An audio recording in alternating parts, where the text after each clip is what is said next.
I think they're starting, so let's listen in. Of the attorneys, Mr. Massey, are you prepared to arraign the client? I am, Your Honor. I'd waive formal arraignment by reading of the indictment or a plea of not guilty and ask for a full report. Just for the purpose of the record, your client's name. It's Emmett Markham. I see Mr. Stengel. Good morning, Your Honor. Demetrius Haley is my client. He's present in the courtroom. Waive formal reading of the indictment, enter a not guilty plea, and ask for a second. Mr. Perry. Good morning, Your Honor. John Perry on behalf of Mr. Tadarius Bean. At this time, we waive the formal reading of the indictment, offer the court a plea of not guilty. Mr. Summers, I see you back there. Yes, Your Honor. On behalf of my client, Justin Smith, Charles Summers, we waive formal reading of the indictment and then plead not guilty on behalf of Mr. Smith. Mr. Allen. Morning, Judge. On behalf of Mr. Mills, we waive formal reading of the indictment, enter a not guilty plea. Gentlemen, each of your attorneys have entered pleas of not guilty on your behalf. Understand that despite everyone's best effort, this case may take some time. Your attorneys are going to be receiving the discovery. Depending on how voluminous the discovery is, it may take some time for the state to collect it all, turn it over to your attorneys. For your attorneys to review that discovery, to prepare their motions and prepare their case. So be patient. Work with your attorneys, cooperate with them, meet with them, go over the discovery. Make sure that if there are any delays, that these delays aren't on account of any of your actions. To those also in attendance, as I've explained to the defendants, this case can take some time. So we do ask for your patience, your continued patience, your continued civility in this case. We understand that there may be some high emotions in this case, but we ask that you continue to be patient with us. Everyone involved wants this case to be concluded as quickly as possible, but it's important for you all to understand that the state of Tennessee, as well as each one of these defendants, have an absolute right to a fair trial, and I will not allow any behavior that could jeopardize that right. So with that being said, we thank you all for being present. State, understanding that there may be some discovery that needs to be collected, we are going to continue this case out a little bit further to make sure that the discovery is concluded. We're going to reset this matter until May 1st, 9 a.m. State, is there anything else? Your Honor, the only other thing on behalf of the state is I have a protective order as to each of the defendants to allow certain digital discovery video evidence to be provided. Any objection by any account? No objection, Your Honor. No objection, Your Honor. Thank you, Your Honor.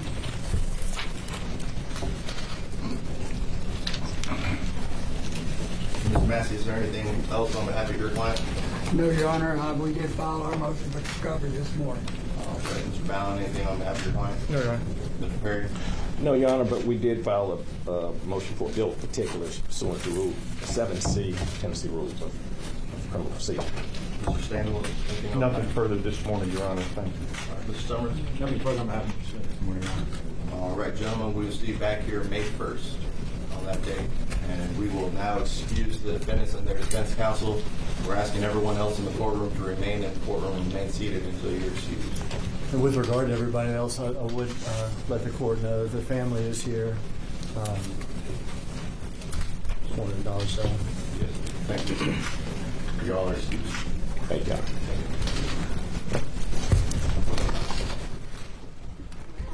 And so there you have it, all 5 former officers entering pleas of not guilty. Former federal prosecutor Shan Wu, former Boston Police Commissioner Ed Davis with us. So Shan, at this point, of course, as we just heard, May 1st, everybody will be back. The judge warning this may take some time. Understandable in this case. But as we move forward here, what's remarkable, and Shimon brought this up again, the DA, of course, talking to CNN about, and we learned this a couple weeks ago, that prosecutors are now reviewing a number of cases that involve these former officers, all cases where criminal charges were brought by the DA, some closed, some pending. Is that standard in a situation like this, Shan? Well, there's not too much that is standard about this type of revealing violence. Having led a police corruption task force reviewing these kinds of cases, you certainly would want to look at the individual history of these officers, what other types of discipline issues, what other types of allegations of violence, and it sounds like from reporting there have been here. So it's very smart to look at that. It's important to uncover that truth. From a prosecutorial strategy standpoint, of course, the more allegations they find that could be charged, the more leverage they have on getting these officers, one or more, to plead guilty. Even if they don't go to the point of indicting, the mere fact that they're looking at this, they'll be talking to the defense lawyers about it. Yeah, a lot of time, too. They say it may take some time, the judge there, and next meeting May 1st.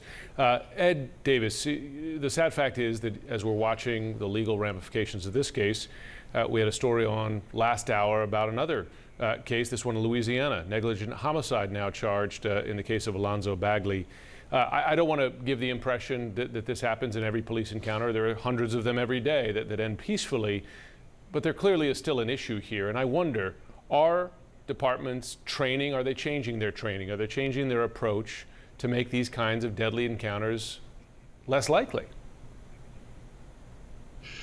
Well, that's a great question, Jim. And after talking to my colleagues across the country, I know that this is the single most important thing that they are struggling with right now.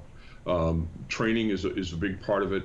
A bigger part of it is the culture of the organization. So everybody's reflecting on what they're doing and how they're doing it. But you know, the advent of cameras has brought a lot more accountability. We have to be happy with the fact that these officers were charged so quickly and are being held accountable, and that sends a message out to every officer that's out on the street. You know, in terms of that culture too, and I'm glad you brought that up, because we have some reporting when it comes to, there's been a lot made of this Scorpion unit of which these officers were members, and Chief Davis in Memphis was saying, specifically talked about the culture, saying culture is something, not something that changes overnight. So Shan, how much is that culture, how much do you anticipate that culture is going to come into play, is going to be part of what we will hear from both sides? It's a very interesting question. From a defense standpoint, you would want as little of that culture to come in as possible, because your argument would be that's highly prejudicial to portray these officers as being part of a group, almost a gang member mentality, where they're just jumping out and beating up people. Now, on the other hand, from the prosecution standpoint, obviously that type of picture is very important to point, helps show the jury what's really going on here. And the prosecution will be arguing that this is not simply trying to damage the officer's reputation, but rather to show that these are the facts going on here, and that's central to proving the intent, what they were doing wrong, and that's critical for the jury to understand. It's not just an isolated incident, and that's what the prosecution's point is going to be. So there'll be quite a clash there. Ed Davis, you say you're speaking to departments around the country. I wonder, as you see it becoming more likely for officers to face murder charges in many cases. We saw that with George Floyd. We're seeing it now with Tyree Nichols. We see it in the case of Alonzo Bagley here. Is that danger, right, or that threat, that consequence, a motivator for police departments to change not just regulations and training, but the culture that you talk about? Well, it certainly is. The sword of Damocles is hanging over the head of any officer that acts like this, and they've got to know that at this point in time. So, you know, friends that I've been in the business with, we just shake our heads that this is still happening. It's inconceivable that someone doesn't understand the danger. First of all, I mean, the humanity of this, which is should be the driving force, but just the danger to yourself if you go this far. There are studies that need to be done on what happens physiologically to an officer after a pursuit or a gun battle. There's not enough information on that. None of that is an excuse, but it might be a way to deal with the issues that drive this kind of behavior.